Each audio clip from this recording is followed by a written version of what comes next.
It wouldn't be the first time I got a copyright claim, am I right? It wouldn't be the first time I got a copyright claim. Bye! Ow! It was very rude. Bye! You like to punch people in the face? Bye! That's what you get. Get out! Bye! Happy New Year. Happy New Year to you.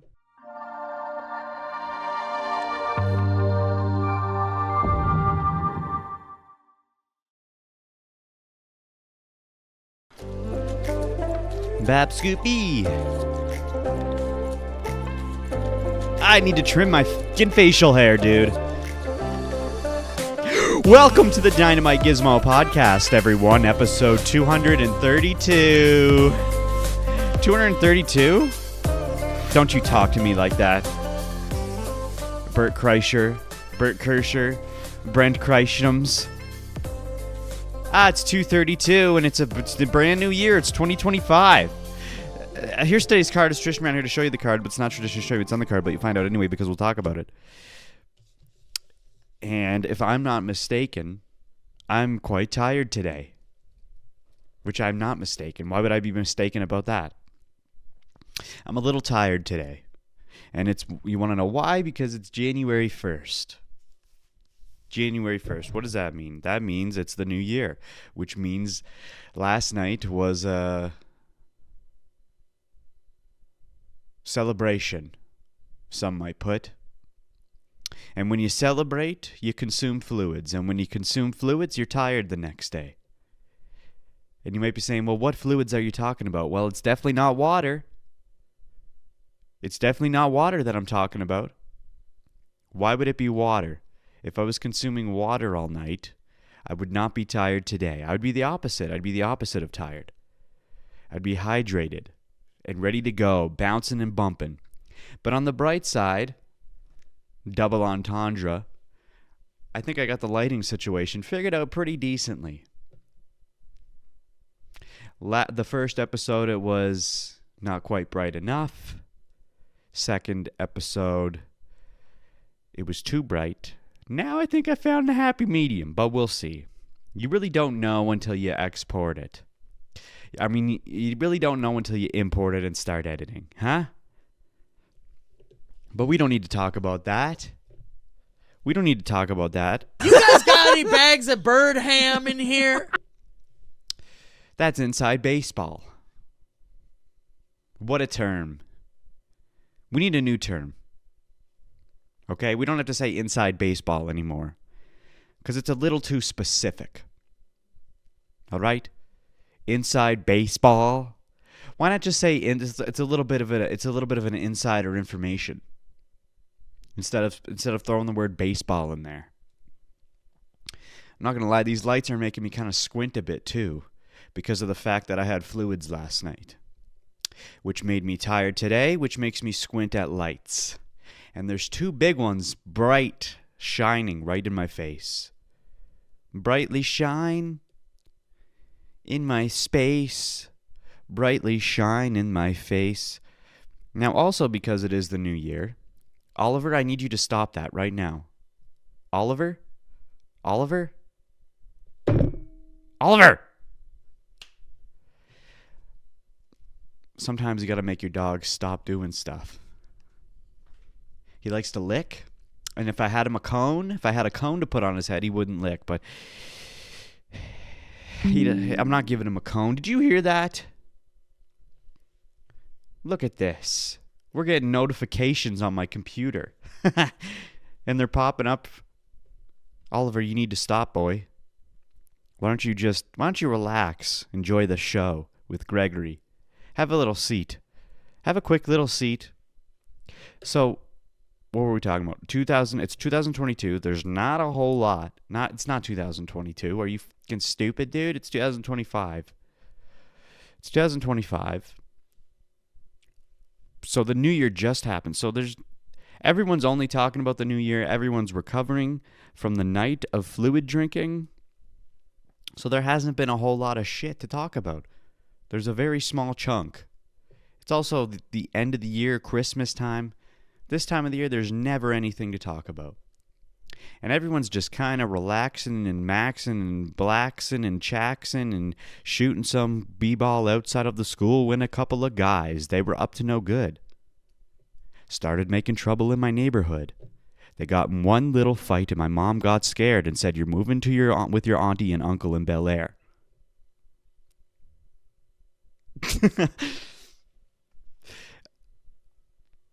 So it's probably going to be a short episode. But nonetheless, it's going to be an episode. First episode of 2025. So let's make it an episode. Let's make it something. I smell some food right now. I'm smelling food. Neighbors are making food and I can smell it. Oh, it smells delicious. Smells like meat. Ooh, I could go for some meat right now. Ooh, baby, I could swallow some meat. I'm going to have to get myself some meat, I think. Because once you get a whiff of that meat, hard to let it go. It's in your nostrils. It's in your hairs. It's in your nose hairs. It stings and it clings. Sticks and it clings. It's my new album, Sticks and Clings. So it kind of seems like...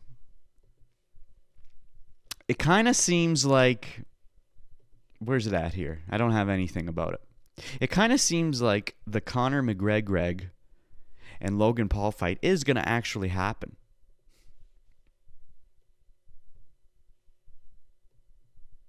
Look at this. Do you notice what's happening right now? Can you only see it in my glasses? Switching between windows. You're kind of a squinch. Jackpot. Jackpot. Don't touch each other, please. Don't touch each other, please. Don't touch each other, please. Don't touch each other, please. You little fucking rat. Don't touch each other, please. Spaghetti and meatballs. I'm telling you, dude, it's a very slow episode. I'm so tired. My brain is on barely autopilot right now. Barely. If my brain was an airplane and you were to flick the autopilot switch on, it would be basically malfunctioning. Jackpot. So, crumb, crumb, crumb. Crumb diddly Just like the old days. So basically, I think the Conor and Logan fight is happening, which isn't a surprise. It wasn't even a surprise the moment it was announced. Or not even announced, the moment it was teased, the moment it was trickled into the Twitter, or should I say X, atmosphere, space, universe. This is just the way combat sports is going. It's just the way it is, and we got to accept it. Everybody has to fight the Paul brothers. It goes one, then the other, one, then the other, one, then the other. And you think it's not intentional? I'm telling you it is intentional. I'm going to say it right here, right now, right in front of Gregory's face. It is intentional. They take turns. Look at the pattern. They always take turns, every single time. It's a Logan fight, then it's a Jake fight. Then it's a Logan fight, then it's a Jake fight. Why? Because they're building a rivalry between themselves. Because eventually they're going to fight each other. But they have to make themselves look like big bonkers, big banonkers first. They build themselves up, and they're doing a great job. Floyd Mayweather. Hey, Dana, give me money fight. I want Mayweather. Woo! And Logan got him. Jake got Mike Tyson. List goes on. Now Logan's getting Conor McGregor. Conor Mc... We're going to have to bleep that one. That was a Rampage Jackson quote. Rampage Jackson coined that term, as well as many others. You know what? Speaking of which, we can actually whip that up right now, because That's a great video. And I don't know if I saved it, but I hope I did because you're gonna. Here's my. You're gonna. I can't drink tonight. Shush. I don't want to be hungover at work tomorrow. Shut up. Oh God. I'm a beer and Okay. You back. I'm back. Mama Babo, how you say his name? Fabio Maldonado. I'm a fan of Trump and Carlo Pasta, right? Yeah. His name is Pasta, right? Yeah, it looked like they was fighting in China. Adesanya and Periera, Tom Aspinall. Hey, bro, I love cum slut. Who? Cum slut Chimaev. How you say that? Chimaev's. The first Korean guy I ever fought, his name was Yoon Sung Dik. What was it? Yoon Sung Dik. Yun Dong-sik. Oh, I kept calling him Yoon Sung Dik. We got Daniel Zell Uber versus Esteban Ribadildos. I think I probably pronounced his name wrong because I'm bad with pronouncing names. How did you pronounce his last name? I think I pronounced him Khabib Nigga Runoff. Francis, what's his name? Francis Ngannou. Francis Mugungu. Ngannou. Ngannou. Okay, Francis Ngannou. Yeah, he tough. That guy's tough. You back. And that's not even the tip of the iceberg. There's so much more iceberg under that ocean of Rampage Jackson mispronouncing names. They didn't even show the Conor one, and that was the most famous one. And I'm surprised he didn't call Kamzat Cumshot because it's so close. That's closer than, what did he call him? Cumfoot or something? Don't remember. How did we get on this discussion of mispronouncing names? Logan, Jake Paul? They're going to fight each other eventually, so they got to fight all these other mofks. You know how it is. Oh, wait. Hello? There it is. I'm back. Couldn't hear myself for a second. Had to adjust the levels. You wouldn't know about that, Gregory. You're pretty dumb. Gregory's pretty dumb. Doesn't understand electronics. But that's understandable because he is a Jewish person. Actually, I think Jewishes know about that stuff, maybe. Wouldn't know. I'm not one of them. Jackpot. But there's numbers floating around for this Logan Paul and Logan Paul and Conor McGregor fight. See, I told you my brain is very, very not function. Not function brain very not. Function not brain very. If you know what I mean. It really isn't. I'm so tired. But it's we have a schedule, we have a commitment. When you have a schedule and you have a commitment, you do it no matter what. If it's a bad result, at least you did it. Am I right? This is your inspiration. This is your inspiration for the new year. Don't wait for the new year to start. Just start it now. Commit yourself to something and do it consistently. Make a consistent schedule. Make a dedicated effort to put forth and do something that you know and want to get done.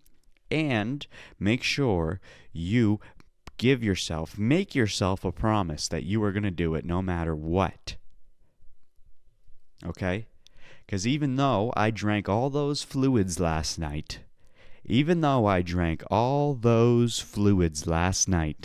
and I wake up today feeling like a sack of potatoes on a rocky afternoon, I still sat my arse down and recorded this episode. Yes, is it trash? Maybe. I don't know. We'll find out in the edit. But guess what? You do it. You do it. All right? It's practice regardless. Whether or not it's good, it's still practice. You practice. You put in the effort. Day by day, step by step, moment by moment, hour by hour, minute by minute, second by second, boom, your life's over. And before you know it, you haven't accomplished a goddamn thing. Do you want to fight Conor McGregor? Do you want to fight Logan Paul? Do you want to fight Jake Paul? Then you commit yourself to doing something every day. It's pretty simple, but it isn't easy. Or maybe it is easy, but it isn't simple. What's the quote? Higher up wellness? You know who I'm talking about. Let's get back to Logan and Jake Paul. I mean Logan and Conor McGregor. Told you, brain's not functioning. Just had to slip in a little inspiration there. They're throwing numbers around. $250 million each? I guess. It's the Ambani family. These guys are crazy. I think their net worth is like $45 billion or some shit. Just a little bit of money. They got a little bit of money. So, if you were Conor, if you were Logan, and you had this offer, would you say no? I don't think so.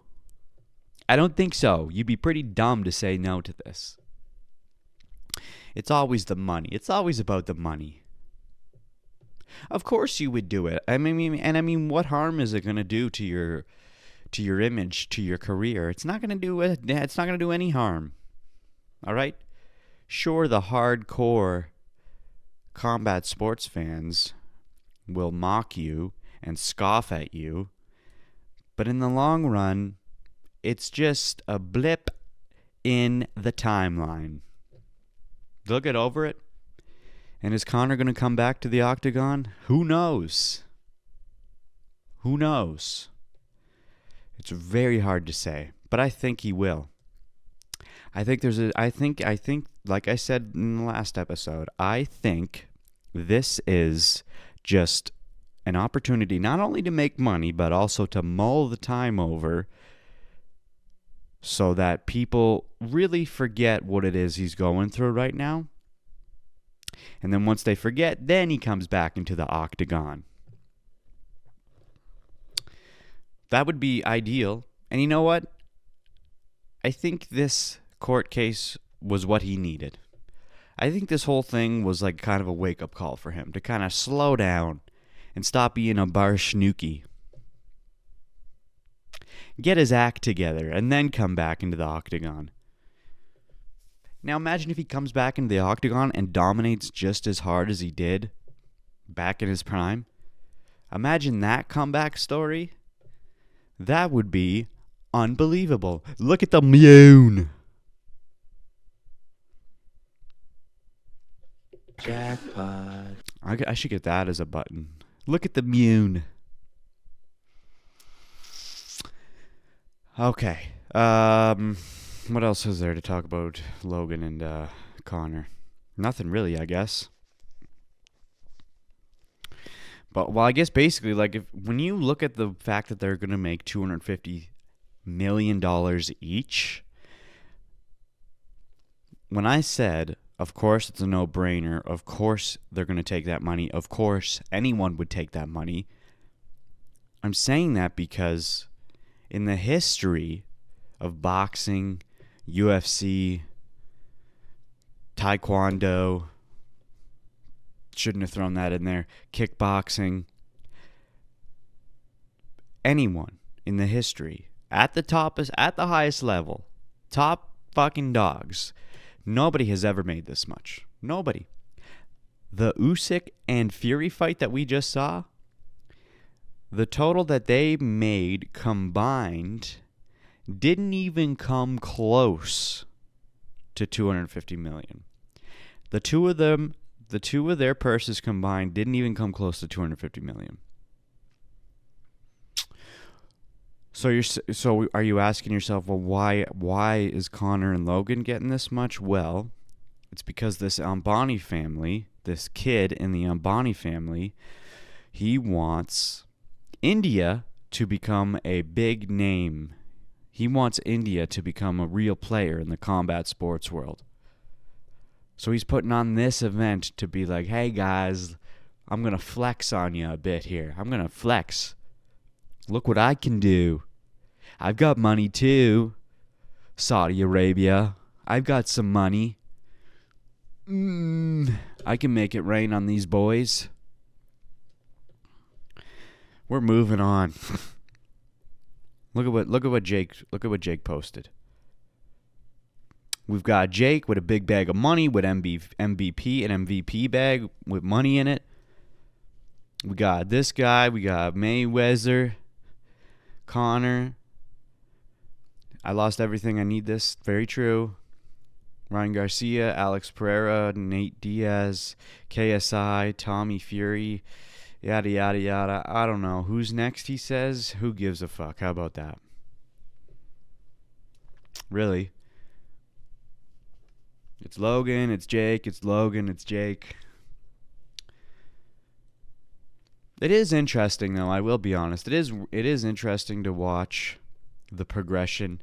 It is interesting to see it go from one day to the next, and it doesn't stop. It doesn't get smaller. It grows. But we all know the ones really involved, the ones who actually pay attention to combat sports, we know what's going on. We see through all the bullshit. And that's the unfortunate aspect of it. Because for all the casuals out there who only hear about it through the odd post on that gets washed over their social media, it blows their mind when they see stuff like this. They're like, "Wow, Conor's fighting Logan Paul? Wasn't Conor like one of the greatest UFC fighters ever? And now he's fighting Logan Paul? That's crazy." From their perspective, it blows their mind. But from those who actually watch the shit, for those who have been a fan for their entire lives, those who have seen the progression and the build and the evolution of the sport, you understand that it really is not even a little bit of a big deal.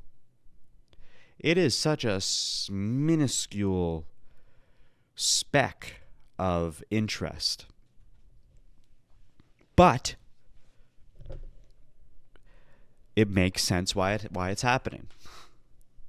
It completely makes sense. Mostly just from the point of view of the fact that it's all about the money.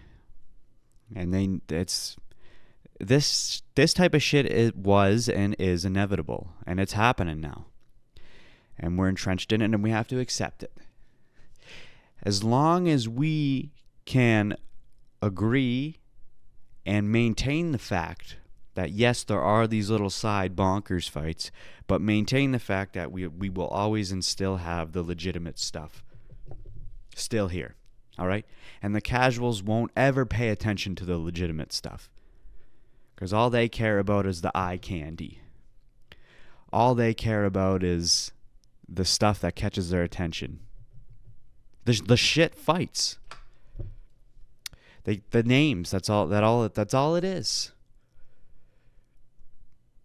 It's like going into a candy store or any store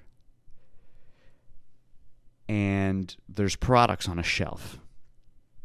There's gray, bland looking products, and then there's colorful, bright, vibrant, big, bold text fucking items on the shelf.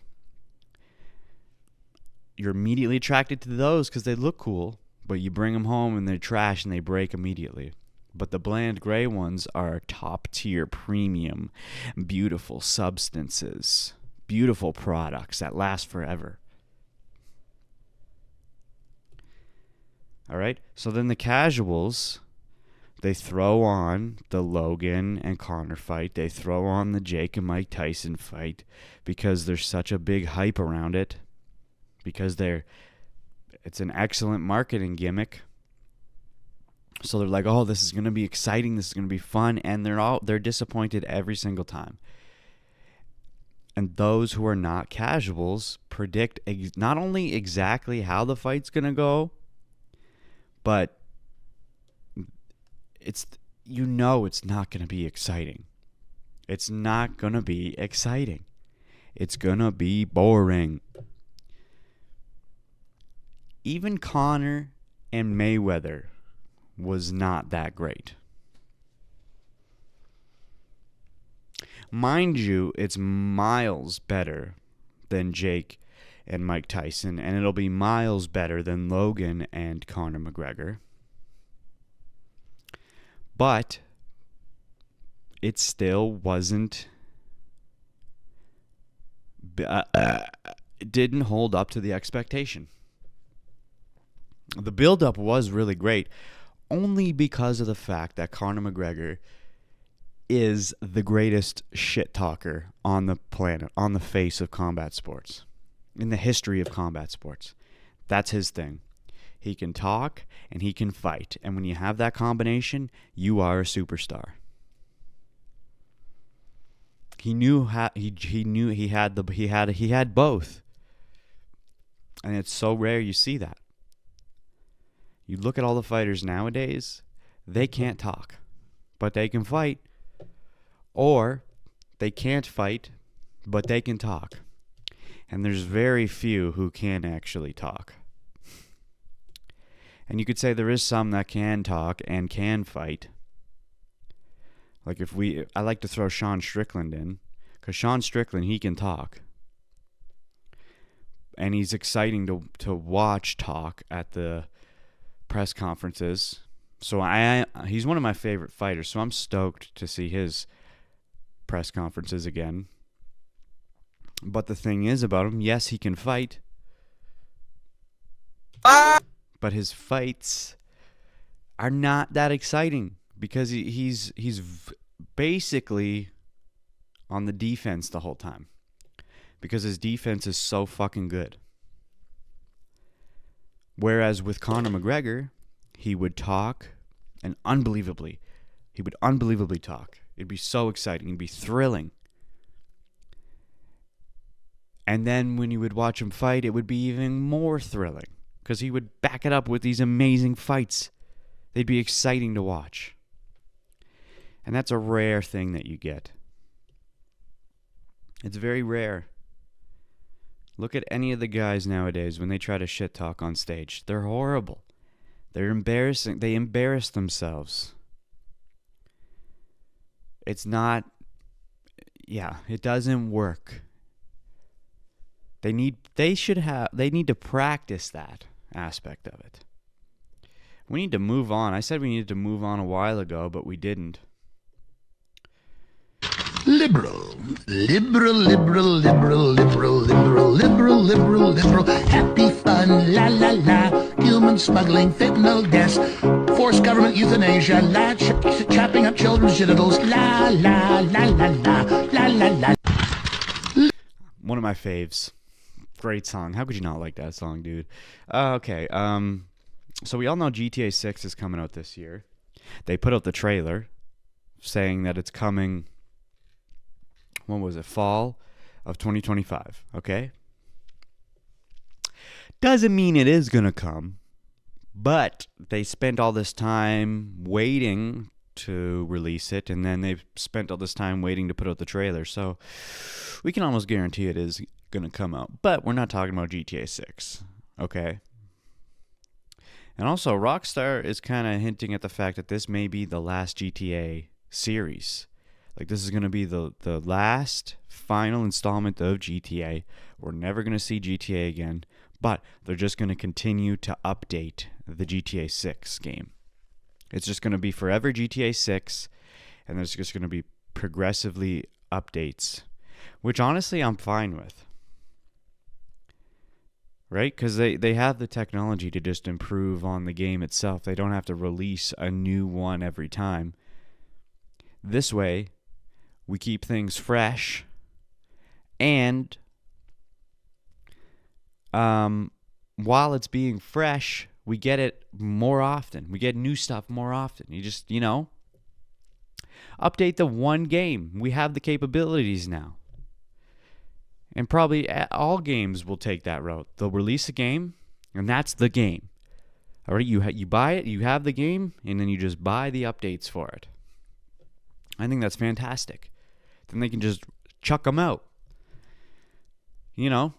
Every year or every few years or whatever, even more often than that. Who knows?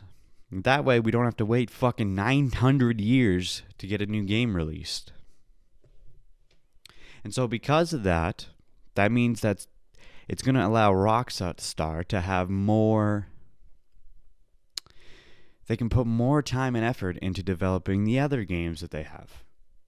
And they're going to create new, fresh ideas too. So I think this is really cool. But we're not even going to talk about GTA 6 right now.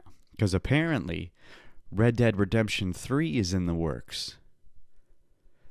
And I can't find any fucking source, article, or indication as to why people are talking about this. But my algorithm is getting splattered with people just talking about Red Dead Redemption 3. Apparently, there's this rumor going around that it's like in development. They're working on Red Dead Redemption 3. There's no information on what timeline it is, if it's even being in development, if it's going to be released. But for sure, of course, it's going to happen, right? There's no way it's not going to happen. But if there is going to be a Red Dead Redemption 3, there's so many different. It seems like everyone has a different outlook. Everyone has a different concept as to how they think the game should be played out. Every single person who has an opinion on Red Dead Redemption 3 has a different outlook on where it should be. Some say it should be in the future, some say it should be in the past, some say Jackpot.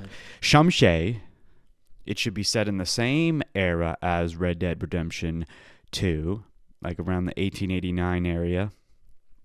But you play as the Pinkertons or whatever.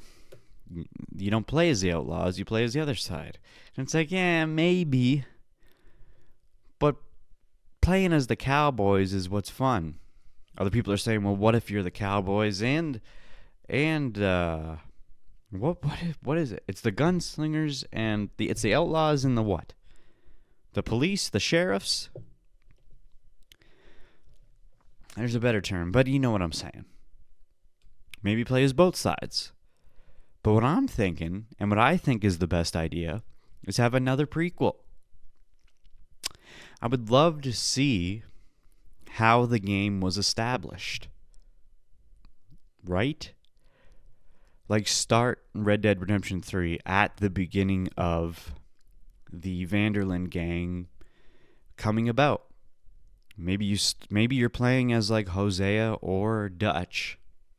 That'd be cool. Imagine playing as Dutch, all right, and you see how his life develops. You see why he had to establish this gang, and then you see how each and every gang member came into the gang. And then the game ends right at the Blackwater massacre. You go rob the ferry in Blackwater. Shit goes down. Credits. And then then that takes off. Or I guess you do the Blackwater ferry mission, and then you head off to escape and go into the mountains. And that's exactly where Red Dead Redemption 2 starts off. Is you're escaping the heist from the ferry. So that's perfect. It just lines right up. And now you have the full spectrum from the very beginning to the very end, right when John Marston dies. Wouldn't that be a nice summary of everything? But when I bring this up, and when the odd other person brings up this idea, it gets shit on. They don't like that idea because they're like, oh, another prequel? It's like, yeah. Wouldn't you want like a full summary of exactly the full timeline? I think that's a perfect way to end the series. Because you're not going to go in the future. You're not going to go post Jack Marston. Because by that time, the Outlaw era is completely dead and gone. Completely. So make Red Dead Redemption 3 another prequel. Fucking, it's perfect. It's perfect. And then if you even wanted to, you could play the games in reverse as well. You could start with Red Dead 3 and then Red Dead 2 and then Red Dead 1. The graphics would get progressively worse, but whatever. Like that is my ideal. That is my ideal scenario for Red Dead 3. I think that like if that's actually what I want. I don't want it to be set in 1889. Or even if it is still a prequel, but you get to choose which side you want to be on, and like the Vanderlyn gang isn't even a main part of the story. I don't want to do that. The Vanderlyn gang is such a crucial center point of the Red Dead Redemption series. There is no reason to step away from that until we complete the full storyline. Because with Red Dead Redemption 2, we know we're seeing like the prime to like the downfall of the gang. And then in Red Dead Redemption 1, we see the aftermath and how John Marston survives after the gang got dismantled. But we have no idea how it was established and how everyone came into the gang. And we didn't actually get to see like actually the prime time of the gang. Because if that's what it was in Red Dead 3, that would be so fun. Because everyone would be healthy. Everyone would be young. Everyone would be fucking hungry to fucking, get shit done. The robberies would be great. And no one's going to die. There's going to be a tight community aspect of the gang. You're going to feel that family connection with the gang. Well, I guess like at the end of the timeline, like the brothers Davy and whatever his name is, and Jenny, those would die. But those characters are going to die. But now we'll actually get to have a connection to those characters. We'll get to see who those characters are and how they came about. And what are they like? And see the relationship between Lenny and Jenny. And see that build. So that when she dies, and when you hear him talk about her in Red Dead Redemption 2, you're like, oh, the connection, it makes more sense now. And we'll get to see like John Marston come into the gang, and the times that he left the gang, because he left the gang like once or twice, I think. For sure, at least once. There's so many story points that we know that have happened prior to Red Dead 2, because we hear about the gang talk about it all the time. But unless we get to see it in Red Dead Redemption 3, we're just going to have to imagine it. Like, imagine seeing Mary Beth being like her professional hustler, doing her hustling shit, when they talk about that.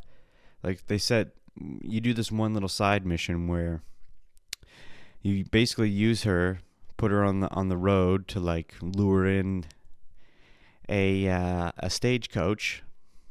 She pretends to be a lost young lady, and then you rob the stagecoach. You come out, you sneak out from behind a rock and rob the stagecoach. But during the ride over to that stagecoach, you learn about Mary Beth. They say, Arthur says back in the day, Mary Beth could steal fucking anything from anyone. She was good at that shit. So we need to see how that happened. But for some reason, when you bring up this idea of another prequel for the Red Dead Redemption series, everyone shits on it. They don't like it. They think the idea of another prequel is not necessary or is not even a good idea. And I disagree so wholeheartedly. Give me the beat, boys, and free my soul. I wanna get lost in your cock and balls and drift away. Yay. I'm still really tired. What do we got here? Here's a new festival in Brampton, Ontario.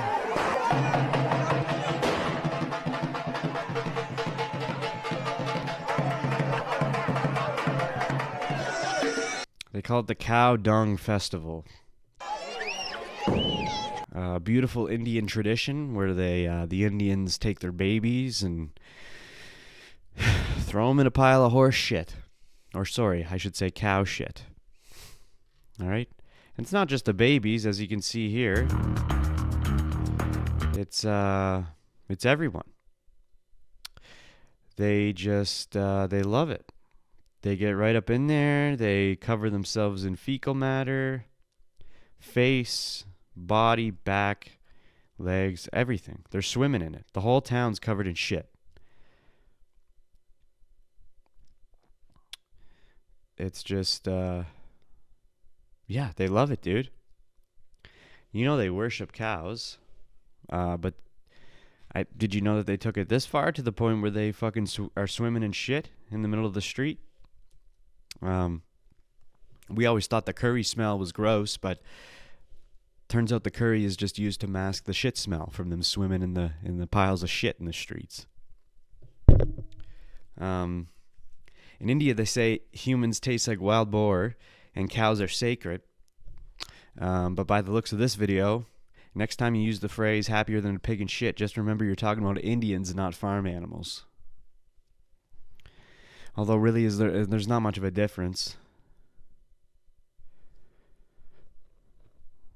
You know what I'm saying? Their diet's primarily vegetarian. They thrive in giant herds contained to a confined space. From a distance, they look friendly, but once you approach them, you realize they just stink and they're annoying. Really no difference. But this is the thing. They call it Gorehabba. It's the Cow Dung Festival, a playful ritual that takes place in the village of Gamma Tapura, Karnataka, India. The festival is celebrated the day after Diwali's Bali Padayami.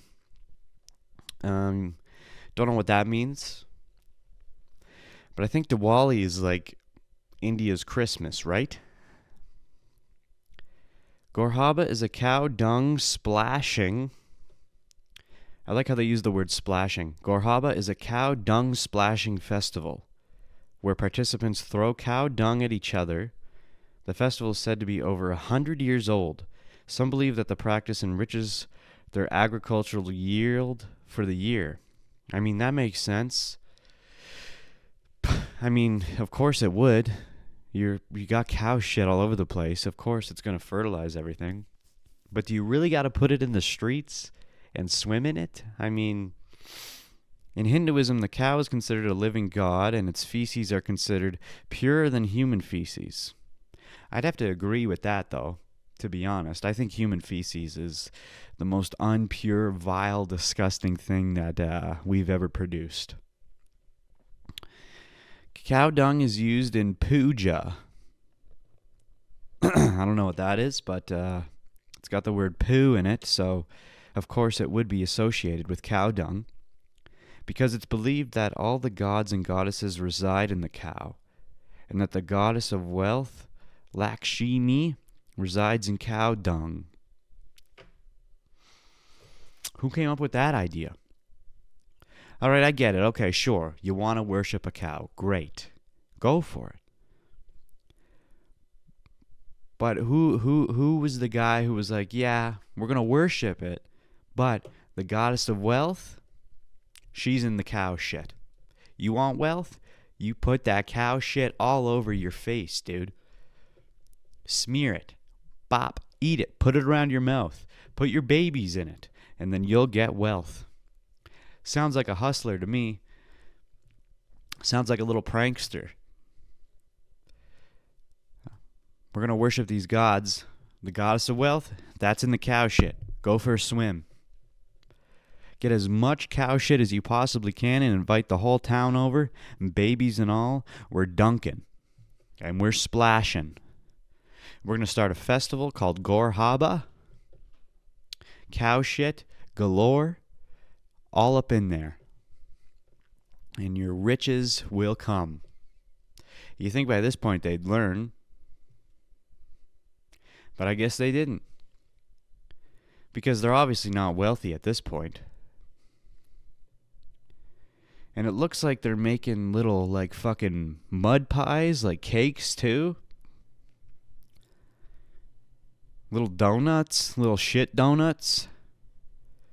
Now, I don't know if they're eating it. If they're eating it, now there's just like, okay, you're going a little too far.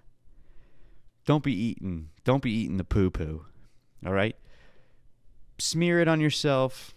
You know, make a nice poo hat. But don't eat it. Don't make little donuts and cakes and eat it, all right? Looks like they're even making taco shells. I don't think they're eating. I think they're just, like, having fun with it. You know, like what kids do in the mud. They make little mud pies. The kids don't actually eat the mud because they know better. But honestly, I don't know if these Indians would know better because to them, they think, oh, if I do this, I'm going to be wealthy. Here they are all naked. So really, it's your choice. Dealer's choice. You want to be naked? You want to make mud pies? You want to make mud donuts? Put your baby in it? Whatever. It's free game, dude. The streets are covered in shit, and you're welcome. You're welcome to come splash. Come splash in our cow shit. And see what happens. Maybe you'll get rich. Who knows? It's Gorehabba. Anything can happen on Gorehabba. What happens at Gorehabba stays at Gorehabba. Am I right? Okay. The only last thing I have is this. We love Alex Periera around here. Of course, who doesn't? If you don't like Alex Periera, you can eat my shorts and call me Jiminy Cricket. But he's hinting at the fact that he's coming to Australia to fight. So he's due for a fight. It's been a bit. Well, I guess it hasn't been that long, but he fights very often because he's so good. He just dominates and doesn't get hurt. So he can afford to come in more often than not. So he's hinting at coming to Australia. This is him here saying it. Shama.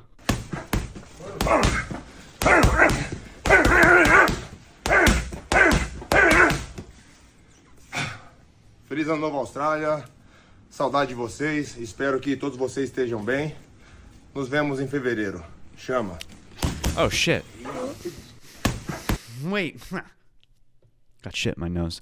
I didn't even realize he said February.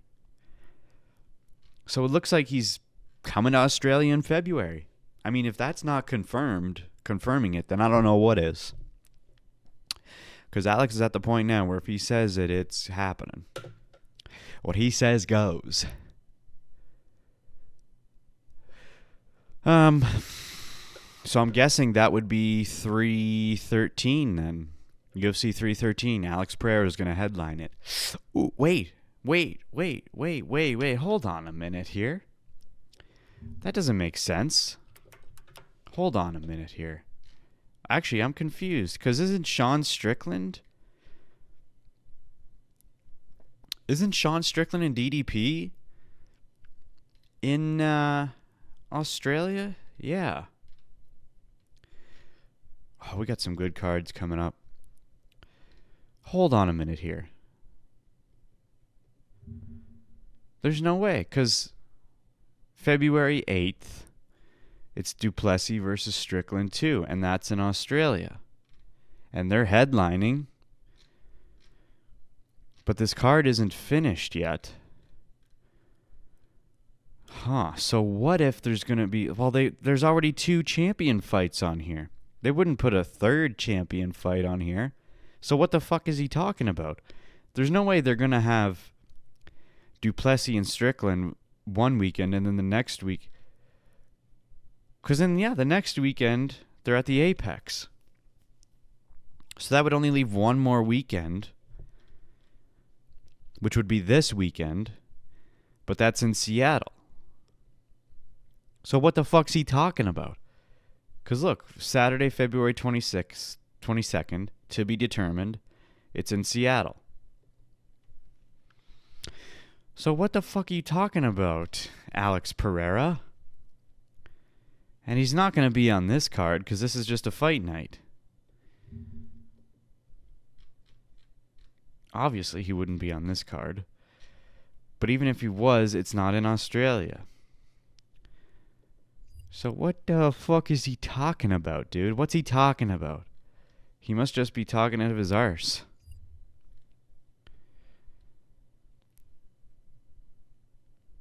I mean, for sure he's coming back. But it's probably not going to be Sydney. It's probably not going to be Australia. And it's probably not even going to be in February. Because I can't even really see him fighting on this Seattle card either. Actually, it's a fight night. Both of these are fight. So he would have to... No, he's going to be... If anything, he'd be fighting on this March card because that's 3/13. And that's in Las Vegas. That's the perfect place and time for Alex. So I'm predicting he's going to headline 3/13 at the T-Mobile Arena in Las Vegas. I think that's what it's going to be. Anyway, this episode wasn't too bad. It was kind of nice. Yeah, I guess we'll end it there. Yeah, next weekend is a fight night. So if you've been hankering for UFC like I have, tune into it. It's not like the greatest card in the world. It's a fight night, and it's, women are headlining it, which isn't terrible, but, who do we got on here? Yeah, honestly, I don't even think I'm going to watch it because it doesn't... Well, I'll probably watch it. I don't know. It depends what I'm doing. It's not... Well, Roman's great. Oh, Caesar Almeida, I didn't notice that. Yeah. Meh. Yeah. But for sure, fucking 311 though, the next weekend, January 18th, fucking great card. Islam, Arman, Merab, Umar, Renato, Benal, Yuri, and Jamal Hill, which I'm stoked for. Kevin Holland and RDR, fucking stoked. Johnny Walker and Bogdan, stoked. Peyton Talbot, stoked. Jailton Almeida, stoked. Grant Dawson, pretty good. Who else we got on here? This guy looks a little fucked. Look at this guy. What's up with this guy? Kind of looks like me. That's what I look like. It's going to be a great fucking card. Anyway, we got to end this shit here. I am hungry as piss. I'm hungrier than an East Indian on fucking Gorehabba swimming in shit. Anyway, that's it for this episode of the DynamiteGizmo podcast. I was a little tired today, but you understand. So please like, comment, subscribe, hit the bell, share it. Do whatever you want. You don't have to, but I would appreciate it, and so would Gregory. Jackpot. And maybe it'll send some luck your way if you do so. Anyway, bye.